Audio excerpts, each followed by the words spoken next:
Hey, welcome back. We've got another Age of Empires replay here.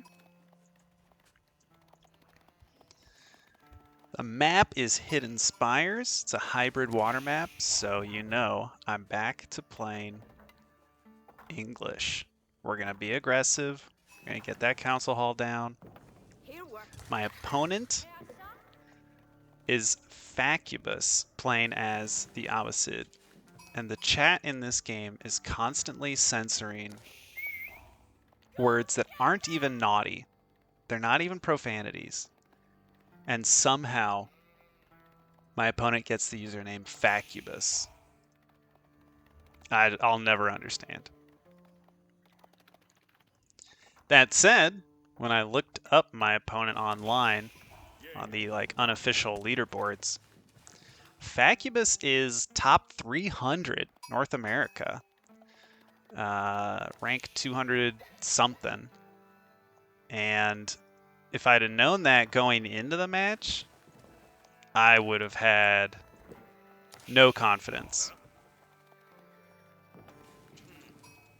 That said, at least I'm finally playing some really strong opponents, and I'm excited that my opponent is playing Abbasid because I play a lot of Abbasid. I don't really play them on hybrid water maps, though there's an argument to playing them on a hybrid water map. They get really cheap docks. I'll give them that. But I could learn a lot from this build order, so win or lose, I'm going to be learning a lot from my opponent. I've been doing a lot of Abbasid on land maps recently. So just as a refresher on what we're going to do as the English on hybrid water maps like this, we're going to get aggressive. We're not going to go for any water. And it's not like I can. I mean, look at this map spawn. This is ridiculous. I have no water near me, and my opponent is surrounded by it. He's got a moat. What have I got? Nothing. But what we're going to do is we're going to get the council hall down as quickly as we can. We're going to send a villager forward. We're going to locate our opponent's dock, because they always put down a dock. And we're going to build a forward barracks, a forward outpost, probably near the body of water that they're trying to fish on. And then we're going to put a dock of our own either in the same body of water or nearby. And we're going to rally longbowmen to this area. So this is going to be my current focus, just whatever's on this screen right here. Deny this water, get a outpost down here, because that'll actually deal with this choke point, which will be nice. And then we'll get a dock of our own, maybe over here. Longbowmen shoot fishing ships and villagers. That is the only thing they are allowed to shoot. If they're not shooting those things, then they're moving somewhere to shoot at villagers and fishing ships. It's as simple as that. Spearmen and man-at-arms are either burning docks or defending the longbowmen. Because if my opponent makes even one or two horsemen, a clump of longbowmen aren't going to do a thing. They're all just going to die to those horsemen. You'll see we actually can't DPS down these fishing boats because the dock automatically repairs them, and now he's going to garrison them inside the dock. If you didn't know that, you can garrison units inside of docks, and they're still actually being repaired inside of the dock. That's why you're seeing the little plus signs there, little healing icon. So like I said, we don't want these longbowmen shooting at the dock. They're not shooting at villagers or fishing ships, so off they go. We're going to gather up these longbowmen, and I need to decide how to get them to the other side of the map. Seeing this outpost here is a little scary, but we're just going to try and run past it. It looks like it's currently gained its arrow slits. He puts villagers in. That's unfortunate. We might lose a longbowman here. Really don't want to lose anybody. It's a shame I left this longbowman behind. We could have gotten through with about 6. We're going to rotate around. We're going to start attacking his berries and his gold over here. My scout was able to identify this location. This looks ideal for some longbowman harassment. He's got his second town center up already. Yeah, I'm repositioning my scout, trying to get good vision here. We know that he's pumping villagers. He's likely gone the economic wing for his age up, and now he's producing cheap villagers thanks to the fresh foodstuffs research that he got right here. These longbowmen should not be attacking that. Yeah, there we go. Now we're attacking villagers. That's 1 kill. We'd like to get a few. We're going to kind of poke and prod, see if we can't injure a few. He retreats everyone into the town center, so we have to back off. We're trying to get... That's 2. 3? 3 dead villagers. Nice. We're going to retreat, try and back away from this outpost here. Looks like he's getting more arrow slits. What are we doing on the back side of this? We are making fishing ships. All of our villagers are rallying to wood. Because with the wood, we can make longbowmen, we can make outposts, and we can make ships. I've also got maybe 2 villagers on gold, 2 villagers on stone. Usually I just do 1 villager on stone, 1 villager on gold. That's just so that I can build the occasional arrow emplacement.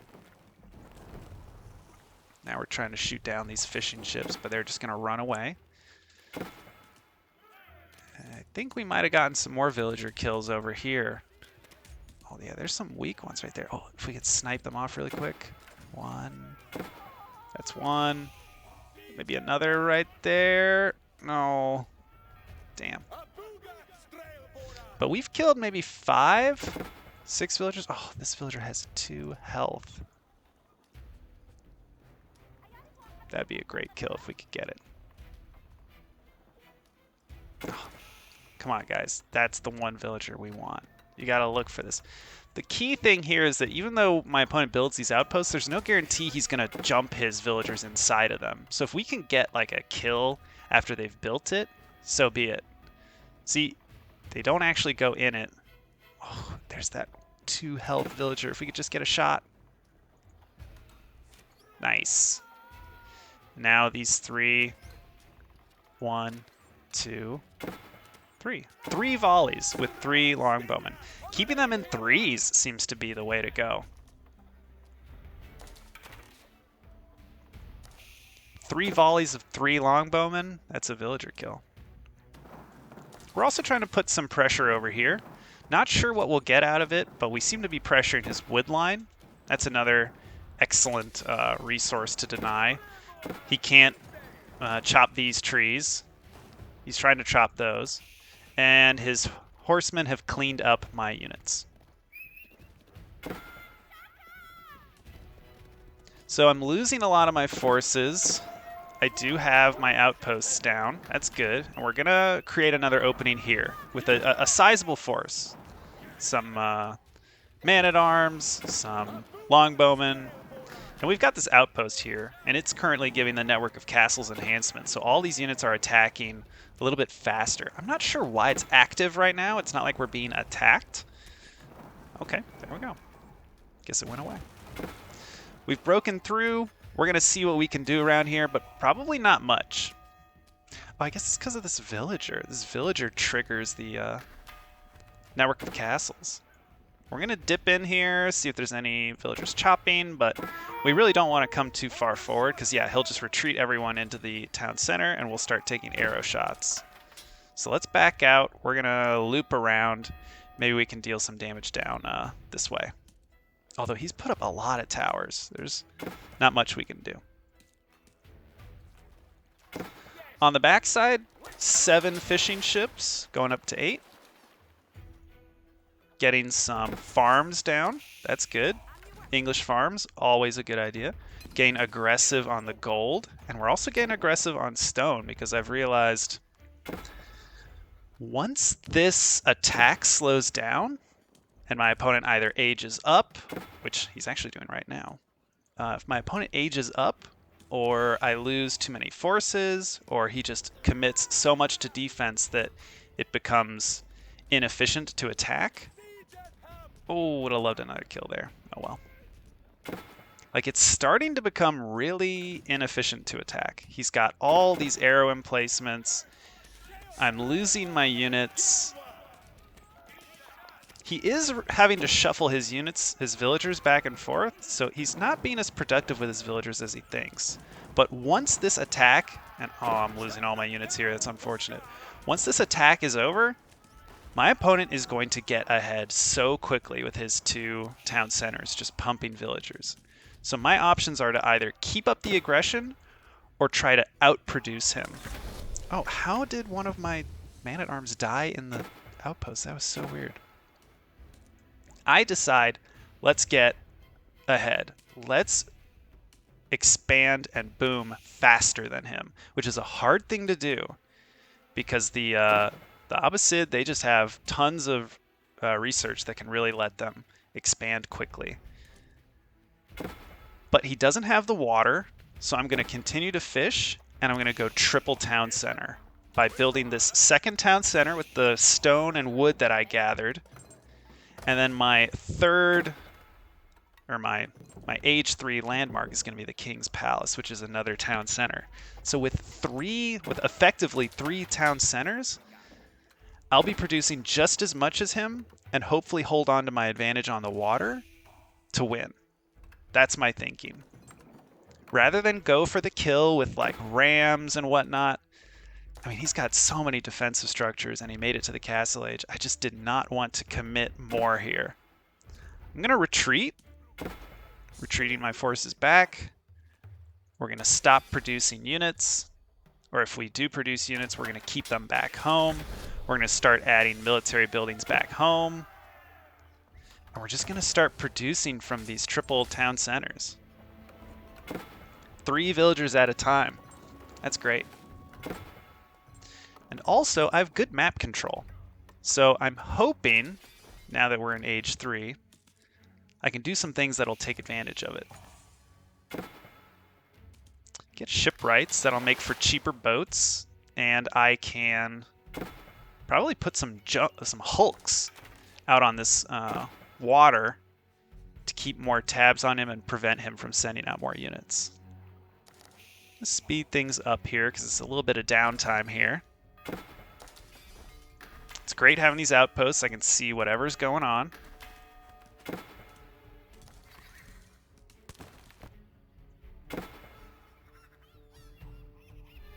We're just fishing this water out. I'm going to send a small force out just to see what's going on in his base. I also spot these 2 knights heading out. They're likely going to harass my forces.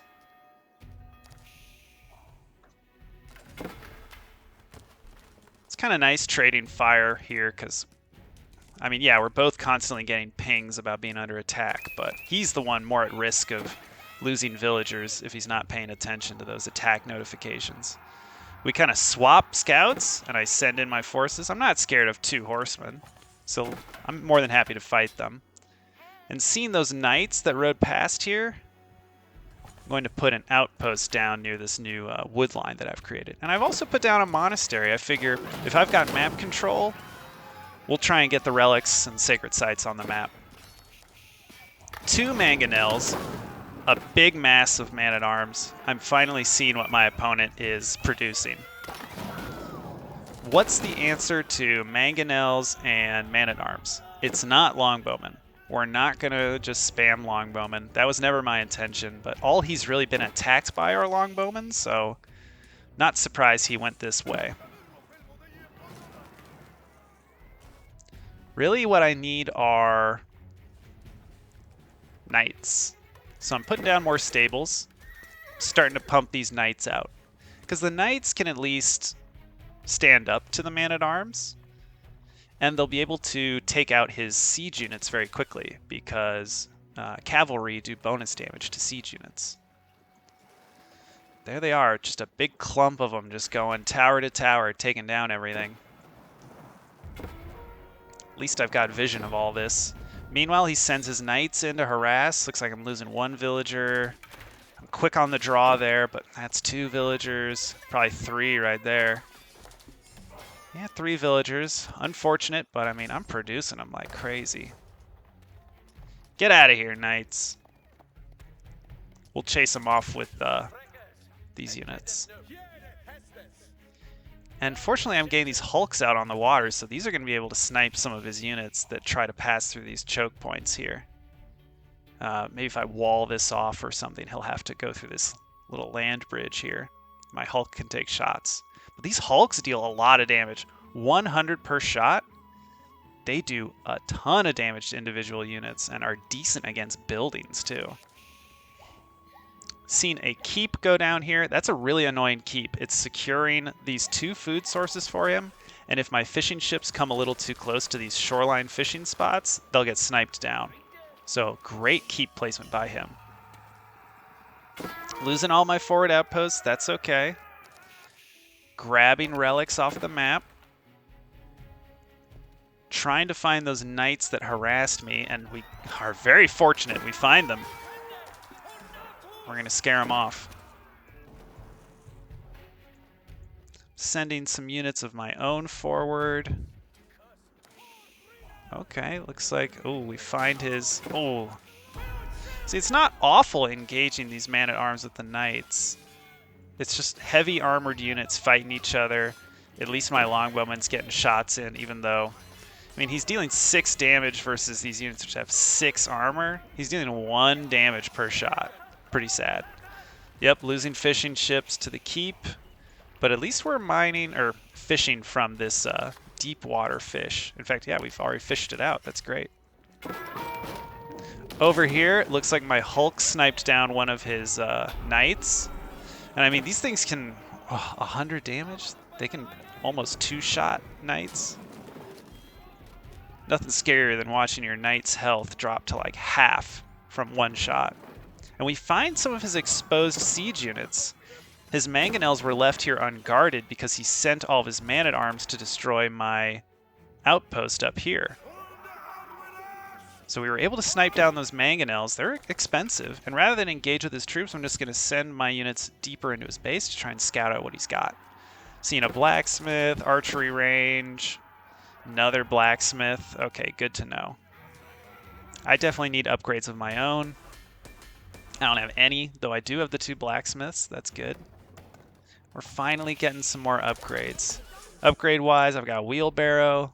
Looks like I'm getting a chopping upgrade. We've got the level 1 pick upgrade. We got a lot of staples. That's good. We can pump out the units that we need. In terms of our economy, feeling really good. Let's check income. Looks like he's ahead in gold and stone. I'm ahead in wood, big time. We're pretty even on food. So things are even for the time being. We're probably just going to be trading units left and right. Getting some villager kills here. That's always good. That's 2, 3. Just 2 villagers right there. That's good. And we're still grabbing up these relics on the map. Yeah, we're getting harassed by wolves, but whatever. We've got this sacred site here. We've got 1 relic here. That'll put us at 3 if we can get all these back. 3 and a sacred site? That's pretty big. If I can get up to... I mean, honestly, I'd be happy with just 3 in the sacred site. Like, that's already more than my opponent can put together. Spring ult's coming out. Probably to take out my ships or deal with any mangonels that I might produce. But I'm starting to rally units to this side of the map because this side's looking pretty fortified. He's got the outpost up here, town center here, keep here. We're not getting through, at least not without some siege unit support. So I'm going to try and take advantage of this side. Still engaging with this huge clump of man-at-arms. I mean, I just don't have enough units here. Kind of tickling them with some arrows. It's not really doing much. So I'm going to retreat a little bit. I really want this keep up. We're going to retreat over to our Hulk. Keep it safe. Or I'll really have it keep us safe. And I'm mis-rallying man-at-arms through his base. That's because of this proxy barracks. It's just rallying to the left side, and the shortest route is through his base. Very awkward. At least I'm getting scouting information. I guess that's good. Nice. These knights do great work against these siege units. Like I was saying, cavalry do bonus damage, and Yeah, they could take out Siege really quick. Oh, I really need this keep up. If I can get this keep up, I'm going to be really happy.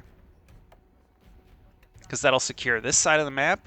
And remember, as the English, we can produce units from our keep. I'll be able to basically order whatever I want to the front lines. Trying to attack from different angles. Still miss rallying, but whatever. We're coming through the backside of his base. That's a lot of archery ranges. Looks like he's house blocked. That's okay. That's good for us. There's his big mass of man-at-arms, trying to deal with whatever small unit clump I send his way.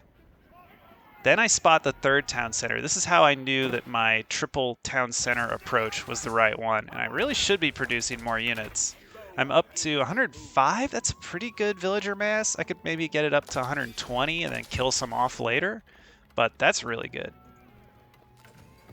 We get the keep down. That's huge. And then we find his keep under construction, and we get to kill all of these villagers.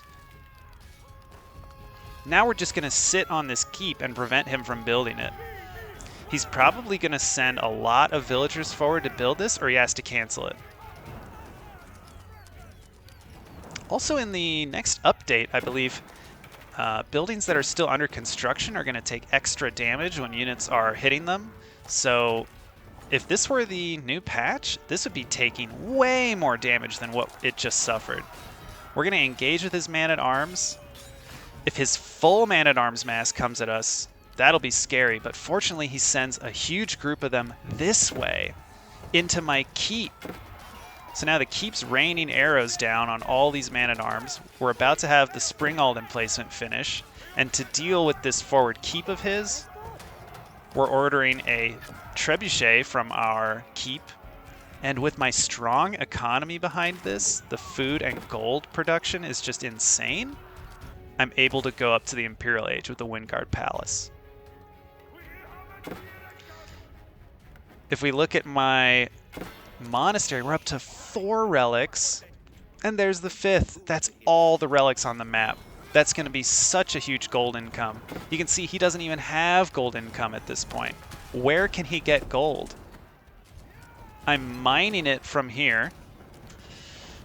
This one is already taken. Well, I should say it's already, it's too contested to safely take. And there's really no other gold on the map. There's this one, but I mean, I'm defending it. I've got my Hulk here, I've got an outpost. Heck, I'm slowly chipping it away. The only other 2 big gold veins are over here, and my keep is preventing him from going that way. So we're just gonna make this our battlefield. This is gonna be our front line. If we can get through his keep, perfect.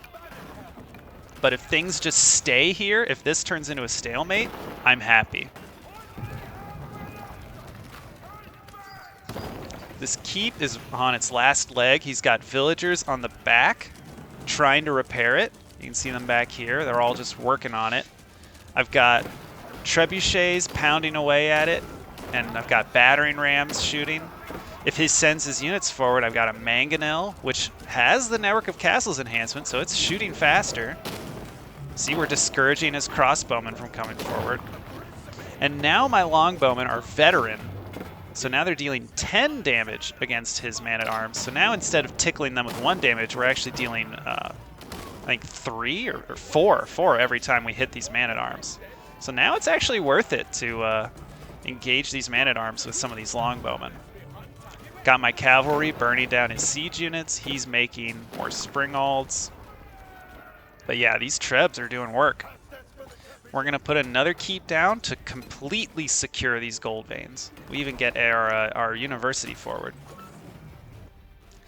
And we really want to get... Okay, it looks like we already got the enclosures upgrade for our farms. So every few seconds we should see... well, actually, no, we don't have enclosures yet. It looks like we're researching it right now. There's usually a visual. Oh yeah, we're researching it here. This is so important. Enclosures. Each farm enclosure being worked by a villager generates +1 gold every 3.5 seconds. It's not like we need the gold. I mean, our gold income is insane from this monastery. Just watch the The gold production there, 83. Oof, that is so good. Really, we should try to get that Tithe Barns upgrade. Then they'll provide even more. If this game goes way, way late game, it'll be helpful to have that. But I'm really happy with my balanced economy here. Opponent's not giving in. And I mean, the military production for my opponent is still non-stop. We're seeing lots of man-at-arms, lots of crossbowmen, which is a good composition, but my longbowmen are just good versus this. He comes forward, but just runs into more mangonels. He needs more spring alts, and my trebuchets take out his House of Wisdom. He's desperately trying to repair it with his villagers, but it's not long for this world. And that's one of his 2 landmarks. Having played Abbasid a lot, it's risky. You really only have 2 landmarks. Your starting town center right here, and then your House of Wisdom. So there, we've destroyed one of his landmarks. If we destroyed this one, it'd be game over. Though, speaking of win conditions, I should really be capturing this other sacred site. That'll put a timer on my opponent. We're producing more mangonel on the front lines. We can also start producing bombards on the front line. Although it looks like we're carting some over here, some bombards. These are just so good at taking out buildings. And with this kind of hitting a standstill up here, I mean, these spring alts are going to start sniping down all my siege units. Again, I'm okay with this being a stalemate, but I'm going to kind of push the issue by starting to take out his 3rd town center over here and sending my units into his farmlands, which he's kind of tucked into the corner here. This is how he's kept up his food income. But you can see in his current resources and really his income, he's receiving no stone, no gold, no wood. He's got a big bank of food and wood, so he's maybe not feeling the hurt just yet, but he is officially out of resources. Yeah, he could start chopping these trees down. We'll probably see him do that shortly. But I mean, yeah, he's sending villagers forward to attack. He's getting desperate. And I mean, even a few minutes ago, I felt like the game was in the bag for me. I just need to keep up my production and keep using my resources. Get more upgrades, keep producing expensive units, because eventually he's going to run out of these crossbowmen and man-at-arms, and he's going to start producing cheap units like archers and spearmen. And he's really been lacking on the upgrades for his spearmen. This is a level 1 spearman. He has not gotten any upgrades for them. So they're not even all that effective versus these knights. Bombards are just shooting down his units. Looks like I need to get my villagers onto a new gold source. We'll probably send them either here or maybe up to this gold spot. But even with these idle villagers, oh, there they go. What are they off to do? Bingo, going for the gold right there. Game's feeling over at this point. Sure, we can keep scrapping here, but he can't get past my keeps. He has no resources left. We've completely demolished his food economy. Over here, we've found a huge clump of his villagers. Yeah, he took these berries. That was good, but he's not getting past here. Not with this Hulk sitting here. Not with these units. It looks like I fixed that bad unit rally, so they were just hanging out here instead, and then I sent them forward as a group. He'll probably just lead them into the keep, sure. But what can he do with all these villagers? It's pretty much just chop these trees. There's nothing else to do. It's that or be slaughtered by these knights in this farming corner. It's a good match. I enjoyed the early game with how much I disrupted my opponent's play. But I really want to learn from his build order. Since I'm an Abbasid player myself, I'd love to see his approach. It was really cool seeing him build all the siege units. I can't imagine how many siege units we killed this match. It was just non-stop fighting. But yeah, I really enjoyed the match. I'm really proud that I was able to get all these relics and secure the map so well. And I think my macro did really well. I never really had any economic problems. I mean, yeah, here at the end, it looks like I've forgotten to rally some units for chopping, but overall, it was a great match. I hope you all can make it for the next one, and thanks for tuning in. We'll see you next time.